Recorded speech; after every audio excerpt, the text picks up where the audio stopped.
Kamu semua harus tahu bahwa pembangunan pasar Pelita belum tuntas. Jika kita mau melihat dan mendengar suara dari para pedagang, semua terlihat jelas. Pengelolaan yang tidak jelas dari pihak ketiga dan ketegasan dari kepala daerah yang setengah-setengah. Semua harus duduk bersama, bertanggung jawab, dan mencari solusi yang tepat.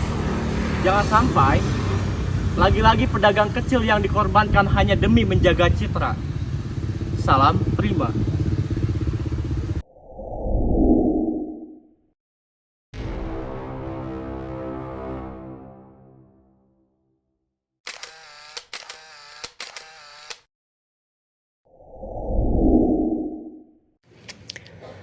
Gedung Pasar Pelita sudah menjadi bangunan ikonik di kota Sukabumi dengan segala persoalan yang tak kunjung usai, mulai dari awal pembangunan sampai saat ini, sehingga menimbulkan banyak pertanyaan bagi masyarakat, terkhusus di kota Sukabumi. Entah ada apa dengan gedung tersebut, mulai dari pembangunan yang lambat hingga mangkrak, yang membuat pedagang terbengkalai di ruas-ruas jalan hingga saat ini. Meskipun gedung sudah berdiri, tetap menimbulkan masalah. Manajemen pengelolaan yang sekarang menjadi PR besar untuk pemerintah daerah, agar tidak terjadi ketimpangan antara pedagang karena kurangnya pengawasan dari pemerintah daerah, mengakibatkan pedagang kaki lima mulai marak di dekat gedung Pasar Pelita, yang membuat pedagang di dalamnya kehilangan konsumen mereka.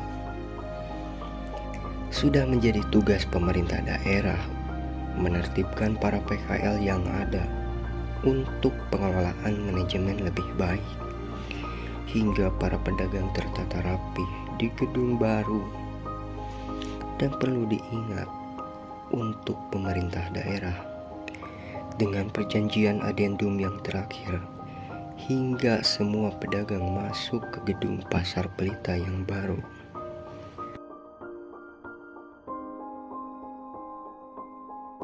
Sebelum ini dengan Bapak siapa? Fajar. Bapak Fajar. Menurut Bapak bagaimana kondisi Pasar Pelita saat ini? Kondisi saat ini parah lah. Hambat. Pedagang kaki limanya pada keluar lagi. Pedagang lima pada keluar lagi. Oh, hambatan yang dirasakan Akang ketika berjualan di gedung Pasar Baru Pelita itu seperti apa? Hambatannya pengunjungnya belum masuk semua. Pengunjungnya belum masuk semua. Saran dari Bapak untuk pemerintah Kota Sukabumi? Jauh, yang penting cuma masuk ke semua gitu, yang pedagang yang di luar gitu, yang di Bupati. Oke, baik Pak, terima kasih ya atas Ya. waktunya. Langsung ke sini ya, kebersihannya mungkin paling akses masuk sih. Kebanyakan kan di sini tangganya nggak ada ya, cuma di depan, di belakang. Gitu. Kalau bisa main dari pinggir-pinggir juga bisa gitu, masuk. Hambatan sebetulnya ada sih. Masalah hambatan dikarenakan masih banyak sih para pedagang di luar gitu ya, belum pada masuk ke sini, belum semarak yang jualan di sini dikarenakan situasi begitu. Jadi pedagang di dalam ini ibaratnya sepi karena di luar masih banyak para pedagang yang jualan. Sementara kalau yang di dalam ini di sini menunggu aja pengunjung atau juga pembeli yang masuk ke sini, ya nggak selalu ada terus gitu tiap hari yang masuk. Ini dengan Bapak siapa? Pandang. Pandang. Pak, kenapa Bapak belum masuk ke Pasar Pelita dan masih menggunakan ruas jalan? Apa kendalanya dan apa harapannya, Pak? Kendalanya satu, tidak jalan. Ya. Kedua, nggak memungkinkan untuk mencari.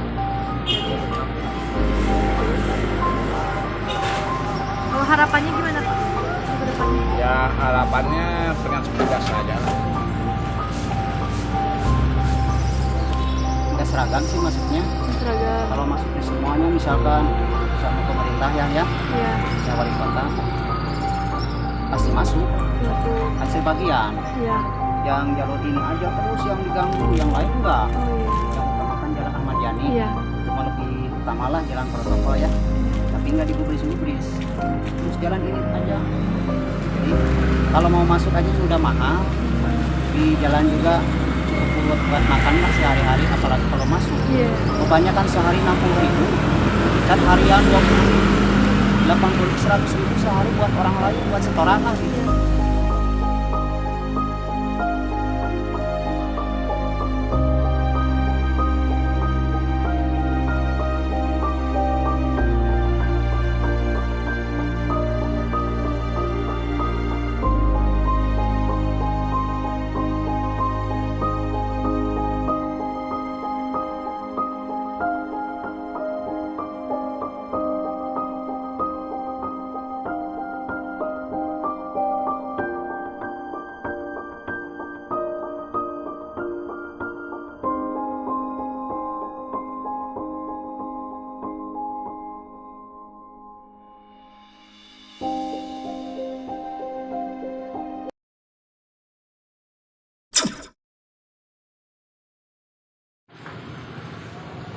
Kalau pagi yang ramenya nih tuh blok A sebelah selatan, kalau blok B sebelah timur. Itu sampai jam 9 ramenya. Coba main sini. Abduhur lah main sini. Sepi. Kan kalau pagi blok B tuh sayuran jam 5 sampai jam 8 jam 9 udah. Sepi. Nah, blok A juga sama. Sebelah selatan pagi aja sampai jam 9 jam 10. Berarti itu memungkinkannya 24 jam. Nah, wah lebih. Di dia wae, di luar ya asal kesukaan. Beli abdi bohong sok abang nggak dia. Dulu mah dia malam ram. Kayak mati dulu sepi.